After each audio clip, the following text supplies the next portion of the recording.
শ্ৰীমন্ত শংকৰদেৱ সংঘৰ একমাত্ৰ আমাৰ চালিকা শক্তি হ'ল এই যুৱ প্ৰজন্ম।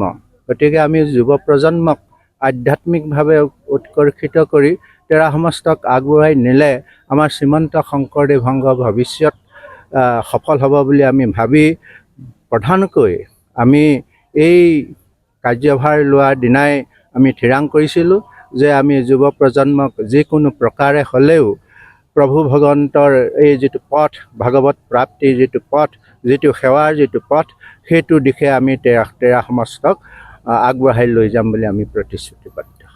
জয় গুৰু। জয় গুৰু শংকৰ। সৰ্বপ্ৰথমে মই আপোনালোক বৈদ্যুতিন মাধ্যমৰ সকলো বিষয়ববীয়ালৈ মোৰ আন্তৰিক সেৱা জ্ঞাপন কৰিছোঁ। শ্ৰীমন্ত শংকৰদেৱ সংঘ শিৱসাগৰ জিলা শাখাৰ আজি ৭২ সংখ্যক বৰ্ষ অতিক্ৰম কৰি পাঞ্চজন্য আঞ্চলিক শাখাৰ সেৱা আৰু আতিথ্যত ১২খন আঞ্চলিক শাখাৰ ১৬০খন প্ৰাথমিক শাখাৰ উদ্যোগত আজি যি এক আলোড়নেৰে আমি এই তিনিদিনীয়া কাৰ্যসূচীৰে এই অধিৱেশনভাগি উদযাপন কৰিবলৈ আগবাঢ়ি গৈছোঁ। আজি আমাৰ তৃতীয় দিনাৰ কাৰ্যসূচী। এই তৃতীয় দিনাৰ আমাৰ ভাগৱত ভ্ৰমণৰে আমি ধৰ্মধ্বজা উত্তোলনৰ পাছতে আমাৰ ভাগৱত ভ্ৰমণৰ শোভাযাত্ৰা আৰম্ভ হৈছে। ইয়াৰ পাছতে আমাৰ মুকলি সভা অনুষ্ঠিত হ'ব। আমি মুকলি সভালৈ শ্ৰীমন্ত শংকৰদেৱ সংঘৰ পদাধিকাৰ সন্মানীয় ভৱেন্দ্ৰনাথ ডেকা বাপক মুখ্য অতিথি হিচাপে নিমন্ত্ৰণ কৰা হৈছে।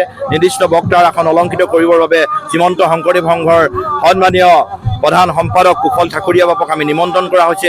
ইয়াৰ উপৰিও আমি বিশিষ্ট অতিথি, আমন্ত্ৰিত অতিথি, আমাৰ সাংসদ, বিধায়ক আমি সমস্তকে আজি এই মুকলি সভালৈ আমি আমন্ত্ৰণ কৰি আনিছোঁ।